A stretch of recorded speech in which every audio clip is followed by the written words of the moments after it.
किस प्रकार से इसमें ट्रांसपेरेंट होता है, या बात कर लेंगे कि कैसे ये डिजेनरेट हार्ट बीटिंग करता है अपना ह्यूमन हार्ट। तो पूरा जो बेसिक नेचर है, इसका काम करने के बेसिक्स जो पॉइंट्स हैं वो आज सब अपन डिस्कस कर लेंगे। तो आप एंड तक इसे फुल वॉच करें, वीडियो स्किप ना करें, जिससे कि आपको हर एक पॉइंट बेसिकली समझ। और बात कर लेंगे अपन वेसल्स की, ब्लड वेसल्स की। ब्लड वेसल्स का मेन काम होता है अपने ह्यूमन हार्ट को, ऐसे नोट्स को। और बात कर लेंगे कि जो आर्टरीज होती हैं ब्लड वेसल्स में, आर्टरी, वेन्स, कैपिलरीज, वो किस तरह से काम करती हैं। तो आज पूरा जो बेस नेचर है ह्यूमन हार्ट के ऊपर, तो आप आज अपन पूरा एक एक उसका बेस अच्छे से एक एक पॉइंट डिस्कस करेंगे। तो आप प्लीज़ पूरा एंड तक बने रहें हमारे साथ, क्योंकि आज के सेशंस में आपको इतना मज़े आने वाले हैं, तो आप एंड तक बने रहो। तो अपन बात कर लेते हैं ब्लड वेसल्स। जो ब्लड वेसल्स होती हैं वो 3 टाइप्स की होती हैं, जिसमें से पहली आ जाएगी आपकी आर्टरीज। जिसे आप आर्टरी बोलोगे तो पहला पॉइंट्स आ जाएगा आपका आर्टरी का, कि आर्टरीज क्या होती हैं। आर्टरीज 3 टाइप्स की होती हैं ना ब्लड वेसल्स, तो पहले ही हैं आर्टरी हैं, और सेकंड्स आ जाएंगे अपने वेन्स। वेन्स क्या होती हैं, और थर्ड आ जाएंगी आपकी कैपिलरीज। तो अपन हर चीज़ पे एक एक से डिस्कस कर लेंगे तीनों पॉइंट्स पर। तो जो अपनी आर्टरीज होती हैं वो धमनियाँ होती हैं, और वेन्स सीरा, और कैपिलरीज कोशिका। तो धमनियों की बात कर लेंगे। धमनियों का क्या काम होता है, जो अपने बॉडी में जो रेड कलर के वेसल्स होती हैं उन्हें अपन आर्टरी बोलते हैं।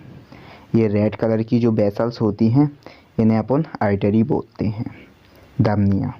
इसमें क्या होता है, इसमें ऑक्सीजनरेटेड ब्लड होता है, और ये क्या करता है काम, इसका ट्रांसपोर्ट्स होता है blood away from the heart to various organ में।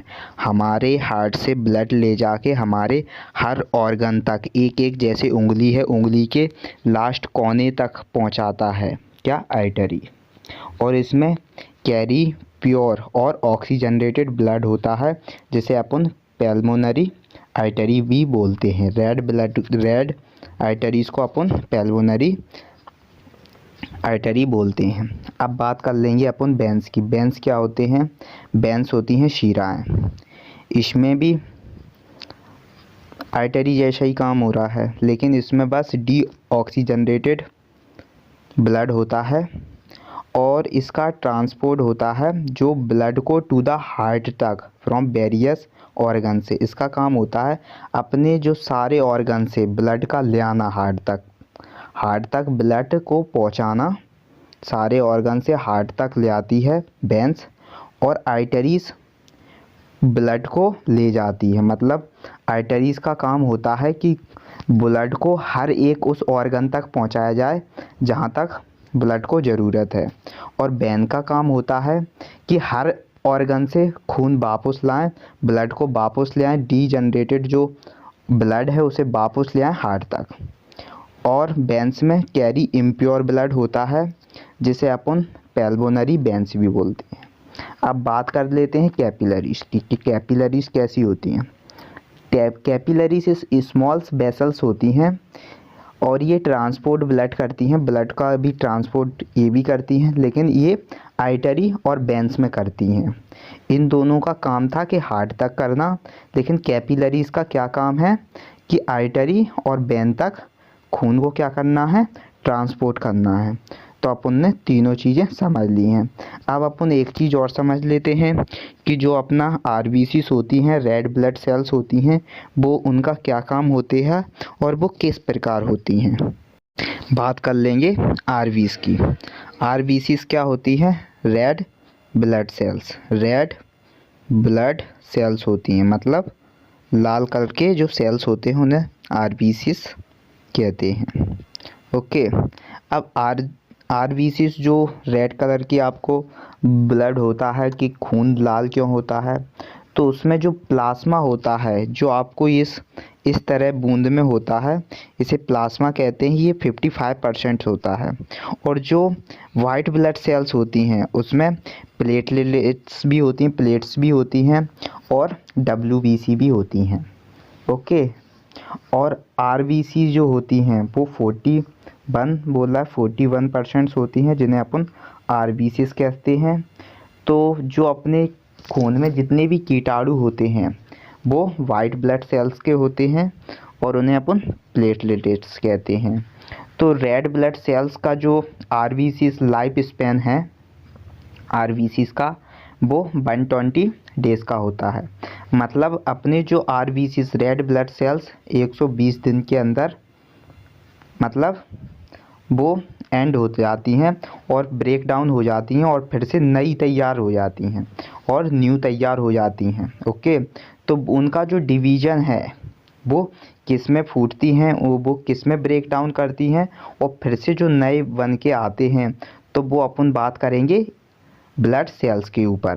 तो पहले अपन आज बात कर रहे हैं अपन ह्यूमन हार्ट स्ट्रक्चर के बारे में। तो अपन ह्यूमन हार्ट स्ट्रक्चर को देख लेंगे, नया सेशंस आएगा ब्लड सेल्स के ऊपर, तब ब्लड सेल्स को देख। हार्ट का अपन को स्ट्रक्चर्स ये तैयार हो गया। हार्ट का स्ट्रक्चर है मानव हृदय का। तो जो हार्ट का स्ट्रक्चर एक मास्कुलर पंप होता है इंक्लोज्ड इन टग में स्ट्रक्चर इंक्लोज्ड टग जैसा इंक्लोज्ड होता है।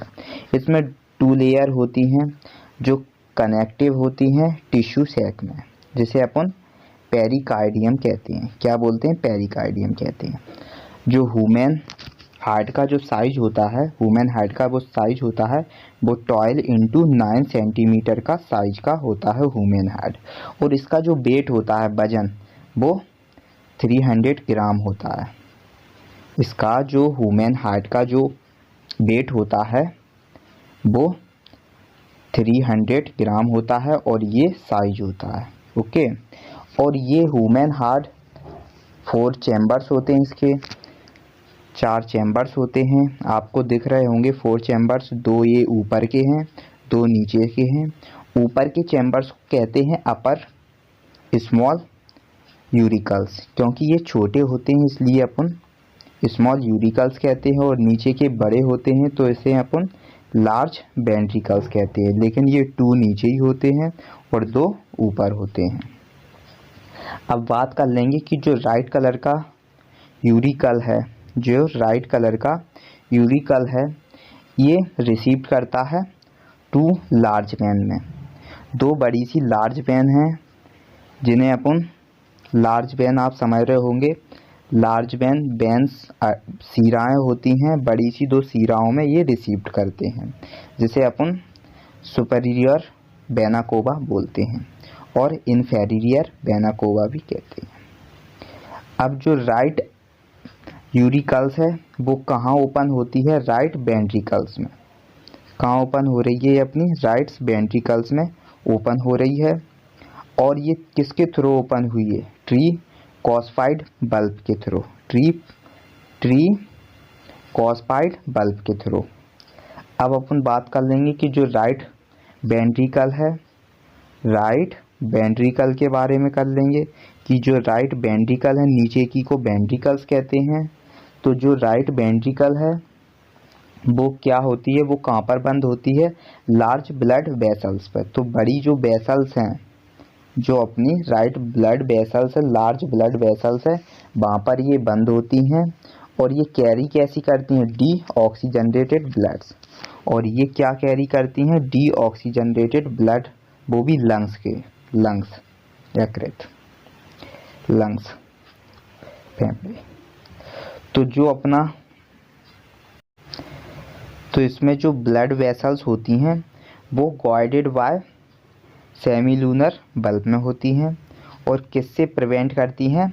Back flow of blood into ventricles में। अब अपन बात कर लेते हैं कि जो ऑक्सीजनेटेड ब्लड होता है वो फ्रॉम लंग से रिटर्न होके हार्ट तक आता है। ऑक्सीजनेटेड ब्लड किससे? फ्रॉम लंग से रिटर्न होकर हार्ट तक और लेफ्ट आर्टरी में आ जाएगा। कहाँ पर आ जाएगा? लेफ्ट यूरिकल्स में आ जाएगा। ऑक्सीजनरेटेड होके लेफ्ट यूरिकल्स में आ जाएगा। ओके, अब बात कर लेंगे कि जो ब्लड है वो फ्रॉम लेफ्ट आर्टिकली से आके फ्लो हुआ इनटू लेफ्ट वेंट्रिकल्स में, लेफ्ट वेंट्रिकल्स में फ्लो होके और ये पंप कर लेता है blood out of the body में। और ये क्या करता है? पंप कर देता है आउट ऑफ द बॉडी में। और अपन देख लेंगे कि जो ऐसे नोड होता है, क्या? ऐसे नोड, ऐसे नोड का आपने बहुत जिक्र किया होगा कि जो अपना धड़कन स्टार्ट होती है वो ऐसे नोड के ही कारण धड़कता है अपना दिल जो होता है। अगर ऐसे नोड्स ना हो तो धड़कन स्टार्ट ही ना होगी, ये साइंस कहता है। तो अपन ऐसे नोड्स की बात कर लेंगे कि ऐसे नोड्स है क्या। तो ऐसे जो नोड होती है, ऐसे नोड वो प्रेजेंट होती है in the bell of right auricles पे, राइट यूरिकल्स पे प्रेजेंट होती है ऐसे नोड। और initial the heart beat in human being, और वहीं से ह्यूमन की जो हार्ट बीट है वो ऐसे नोड से ही स्टार्ट होती है। ह्यूमन का जो धड़कन का धड़कना, मानव हृदय का धड़कना कहाँ से स्टार्ट होता है? राइट यूरिकल से। ओके, अब जो regular sequence of contractions and relaxes heart case, जो हार्ट केस होते हैं, हार्ट की जो साउंड आती है वो लुप कैसी होती है? लुप और डुप, लुप डुप होती है। हार्ट की जो साउंड होती है वो लुप डुप होती है। तो अपन ने इसे पूरा इसका बेस क्लियर कर लिया है। अब बात कर लेंगे इसके जो पॉइंट्स हैं उसकी। तो ये सुपर वेनोकोवा है, ये पेल्मोनरी वेल्व है, ये ट्रीकॉस्पाइड वेल्व है, ये इन्फ्रेर वेनाकोवा। ये ब्लू कलर का जो आपको सेव है, ब्लू कलर की जो वेसल्स हैं उसमें डीजनरेटेड ब्लड होता है, और जो रेड कलर की वेसल्स हैं इसमें ऑक्सीजनरेटेड ब्लड होता है। इतना आप ये याद रखेंगे। ये राइट्स यूरिकल्स है, ये राइट्स वेंट्रिकल है, और ये ऑर्था है, ये पेल्मोनरी आर्टरी है, पेल्मोनरी वेल है। जो आर्टरी है, आर्टरी से आप ये समझ लेना कि इसमें ऑक्सीजनरेटेड ब्लड का आना होगा। और ये पेल्मोनरी वेन है, और ये माइट्रल वेल्व है, ऑर्टिक वेल्व, और लेफ्ट वेंट्रिकल और लेफ्ट आर्टिकल्स। तो अपन ने सारे पॉइंट्स क्लियर कर लिए हैं। अब बात करते हैं अपन जो छोटे से बेस क्वेश्चंस थे वो अपन ने हार्ट का पूरा कंप्लीट कर लिया है। अब अपन कल का जो सेशंस है वो अपन सर्कुलरी सिस्टम पर रखेंगे, क्योंकि सर्कुलेटरी सिस्टम एक ह्यूमन हार्ट के ऊपर होता है। एक पार्ट है सर्कुलेटरी सिस्टम्स का ह्यूमन हार्ट, जिसमें ह्यूमन हार्ट आ जाता है, अपने आरबीसीस आ जाती हैं, और ब्लड सेल्स आते हैं, ब्लड ग्रुप आते हैं। तो इन सब की अपन बात कर लेंगे। तो अपन ने क्लियरली ह्यूमन हार्ट जो स्ट्रक्चर था वो पूरी तरह से देख लिया है, और जो ह्यूमन हार्ट का जो धड़कने का टाइम है वो 1 मिनट में 72, उसके डुप लुप जो साउंड होती है वो 72 होते हैं। साउंड का 72 बोले तो 72 बार लुप दुप होती है, वो भी 1 मिनट्स में। तो अपन ने क्लियरली पूरा बेस समझ लिया है। तो अपन कल नए सेशंस की बात करेंगे। तो जय हिंद दोस्तों।